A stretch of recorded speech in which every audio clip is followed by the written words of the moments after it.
अगर कोई लड़की हर वक्त महंगी चीजों की बात करे तो ये वीडियो आखिर तक जरूर देखना। नंबर 1 बात, खर्चीली लड़कियां जरूरत और शौक में फर्क नहीं कर पाती, इसके लिए हर शौक जरूरी होता है। नंबर 2 बात, ऐसी लड़कियां अक्सर दूसरों से अपना मुवाजना करती हैं और फिर खर्च को अपनी इज्जत बना लेती हैं।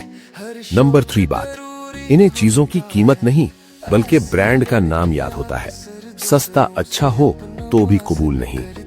नंबर 4 बात, खर्चीली लड़कियां अक्सर हाल में जीती हैं, कल की फिक्र उनके प्लान में नहीं होती। नंबर 5 बात, ऐसी लड़कियां खर्च को मोहब्बत समझती हैं और जब खर्च कम हो जाए तो शिकायत बढ़ जाती है। असल मसला खर्च नहीं होता, मसला ये होता है कि कदर का मयार सिर्फ पैसा बन जाए। याद रखो, जो लड़की कदरदान हो वो कम में भी खुश रहती है और जो खर्चीले हो वो ज्यादा में भी नाखुश। अगर बात सच्ची लगी हो तो लाइक करो और कमेंट में लिखो कि कदर पैसे से बड़ी है।